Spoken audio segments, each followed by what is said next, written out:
Hello friend, मेरा नाम है पंकज स्थापक। आज मैं फिजिक्स का अध्याय 1 स्टार्ट कर रहा हूँ। इसका नाम है स्थिर वैद्युत। स्थिर वैद्युत। अब विद्युत क्या होती है? उस ऊर्जा को विद्युत कहते हैं जिसके कारण किसी पदार्थ में हल्की वस्तुओं को आकर्षित करने का गुण उत्पन्न हो जाता है। यानी विद्युत क्या है?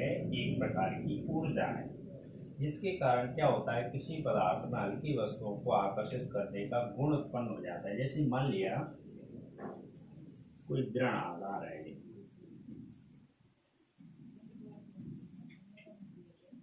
अब इससे क्या किया, कांच की छड़ है, एक की छड़ मान लीजिए कांच की, इस पे धन आवेश है, कांच की छड़ है, इस पर कौन सा आवेश है? धन आवेश। अब इसके पास कोई दूसरी छड़ लेके आते हैं, उस पर भी कौन सा आवेश है? धन आवेश है, धन आवेश है। अब क्या होता है, जैसे इससे स्पर्श कराते हैं तो ये छड़ होती है वो इस तरीके से घूम जाएगी, ये छड़ होगी वो इस तरीके से घूम जाएगी। इन दोनों में क्या होगा? प्रतिकर्षण होगा। क्या होगा? प्रतिकर्षण। ऐसे ही दूसरी छड़ है, कोई दृढ़ आधार से बनी है, एवोनाइट की,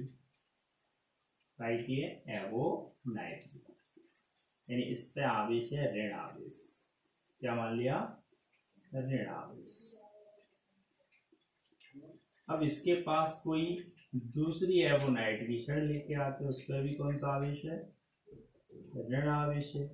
तो एक भी छड़ इस प्रकार से घूम जाएगी, यानी विपरीत दिशा में दोनों घूमेंगे।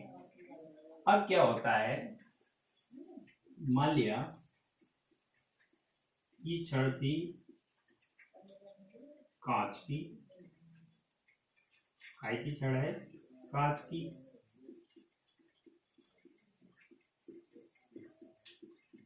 अब इसके पास कोई दूसरी एवोनाइट की छड़ लेके आते हैं, उसको होता है ऋण आवेश। कौन सा आवेश है? ऋण आवेश। तो इनमें क्या हुआ था? रिपल्सन हुआ था, यानी प्रतिकर्षण। क्या हुआ था? प्रतिकर्षण। और ये छड़ जो होती है इनमें क्या होता है? आकर्षण होता है। क्या होता है बेटा? आकर्षण। राइट। यानी जो अगर प्लस, इसका अर्थ क्या हुआ? प्लस और प्लस, माइनस माइनस, तो इनमें होगा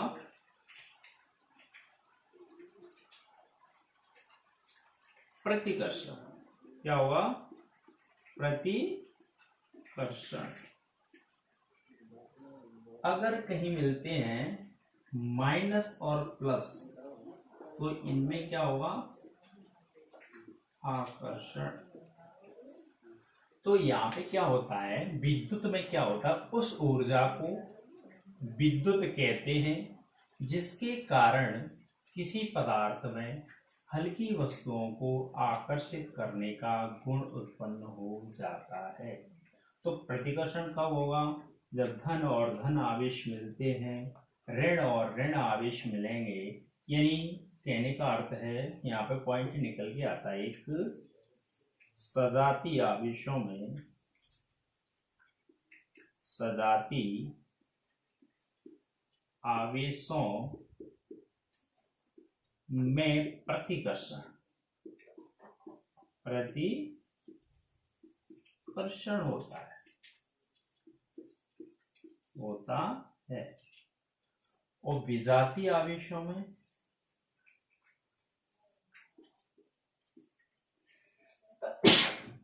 विजाती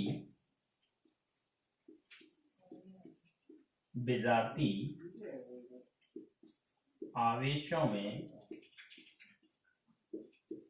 आकर्षण होता है। आकर्षण होता है।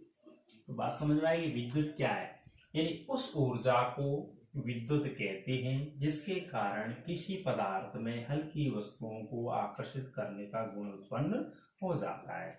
यानी जब प्लस और प्लस साइन मिलेंगे तो इनमें क्या होगा, प्रतिकर्षण, माइनस और माइनस साइन मिलेंगे तो इनमें क्या होगा, प्रतिकर्षण यानी रिपल्सन, और जब प्लस और माइनस मिलते हैं तो इनमें क्या होता है, आकर्षण होता है।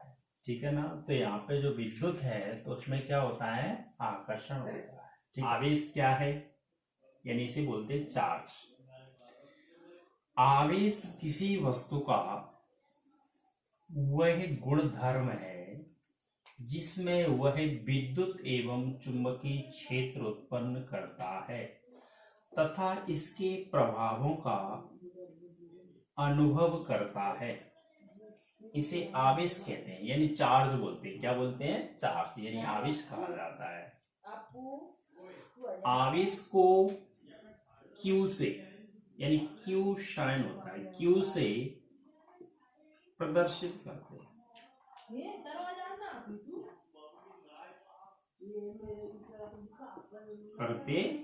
हैं। अब देखिए, आवेश को Q से प्रदर्शित किया जाता है। आवेश एक अदिश राशि है। आवेश कैसी राशि, एक अदिश राशि। आवेश कैसी राशि, एक अदिश राशि है। इसका आवेश कैसी राशि, एक अदिश राशि है। इसका ऐसा ही पद्धति मात्र क्या होता है, कूलॉम। टाइटल फॉर्मूला, विमित सूत्र क्या होता है आवेश का, कक्षा 11 में पढ़ाया था और 10th में एक फॉर्मूला पढ़ा हुआ। यानी विद्युत धारा क्या है, विद्युत धारा, विद्युत धारा पढ़ाया था। विद्युत धारा क्या होती है, आवेश प्रवाह की दर को विद्युत धारा कहते हैं। अब विद्युत धारा में एक सूत्र बताया था, I बराबर Q/T, I = Q/T, यानी विद्युत धारा बराबर आवेश बटे समय। यानी धारा बराबर होता है, धारा = आवेश बटे समय, आवेश बटे समय। धारा, अब आवेश = क्या हुआ, आवेश = हुआ धारा गुणा समय। अब देखिए, आवेश धारा को क्या में नापते हैं, एम्पियर में, और समय को क्या में नापते हैं, सेकंड में। आवेश = क्या होता है, धारा गुणा समय, यानी एम्पियर इंटू सेकंड। इसी को क्या लिखते हैं, कूलॉम। इसी को क्या लिख लेते हैं, कूलॉम, यानी वैज्ञानिक का नाम है कूलॉम। यानी जो आवेश का मात्रक है वो एम्पियर इंटू सेकंड, या आवेश का मात्रक होता है कूलॉम। अब इसका जो विमित सूत्र बनेगा वो कैसे बनेगा, धारा का विमित सूत्र क्या है, ए, यानी एम्पियर यानी ए। समय का विमित सूत्र क्या होता है, समय, टी, यानी इसका विमित सूत्र जो बनेगा वो क्या बनेगा, एटी। यानी जो आवेश है, आवेश का विमित सूत्र क्या होता है, एटी। वैसे विमित सूत्र होता है MLTA, ये होता है विमित सूत्र में। अब देखिए, इसमें द्रव्यमान है नहीं, यानी मास है नहीं, यानी ऐसे लिखना है MLTA।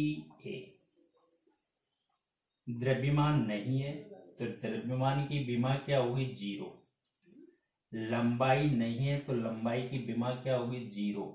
समय है तो समय की विमा कितनी होगी, 1। धारा है तो धारा की विमा कितनी होगी, 1। तो इसका ये विमित सूत्र अगर सही रूप में लिखना है तो ये होगा M0 L0 TA। अगर किसी भी संख्या पे घात 0 है तो उसका मान कितना होता है, 1। ठीक है ना।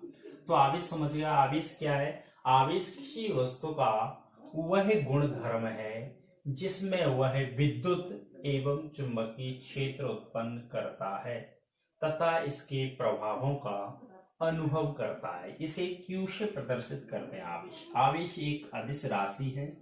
कैसी राशि है आवेश? एक अदिश राशि। इसका एसआई पद्धति मात्रक कूलम होता है। इसका विमित सूत्र निकालते हैं तो धारा इक्वल टू आवेश बटे समय, यानी आवेश बराबर धारा गुणा समय।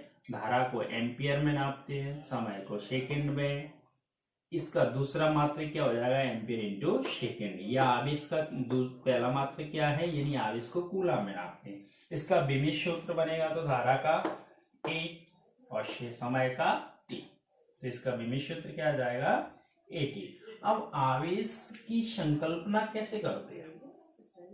आवेश की Na है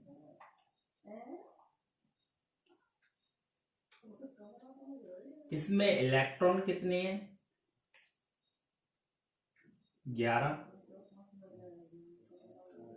प्रोटॉन कितने हैं? इलेक्ट्रॉन ऋणावेशित होते हैं, प्रोटॉन धनावेशित होते हैं। इलेक्ट्रॉन इसमें 11 हैं, प्रोटॉन भी कितने हैं? 11। इसका इलेक्ट्रॉनिक विन्यास होता है 2,8,1। अब देखिए यहां पे इसको अष्टक पूरा करना है। क्या करना है? इसको अष्टक पूरा करना है तो या तो ये 7 इलेक्ट्रॉन ग्रहण कर ले या अपने 1 इलेक्ट्रॉन को क्या कर दे? त्याग दे। यानी इसको जब अष्टक पूरा करना है तो या तो ये 7 इलेक्ट्रॉन को ग्रहण कर ले या 1 इलेक्ट्रॉन का क्या कर दे? दान कर दे। तो यहाँ पे 7 इलेक्ट्रॉन ग्रहण नहीं कर सकता है, ये क्या करता है? 1 इलेक्ट्रॉन का दान कर देता है। तो यहाँ पे इलेक्ट्रॉन कितने बचते हैं इसके? 10, 2,8। प्रोटॉन कितने होते हैं?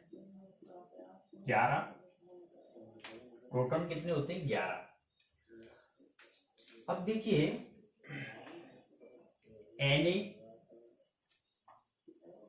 Na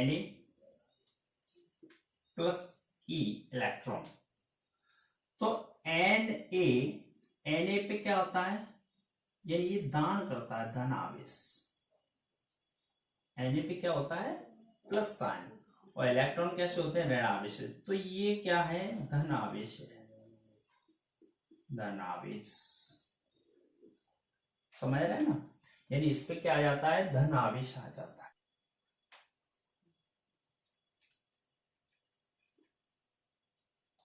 इस पे इलेक्ट्रॉन कितने हैं?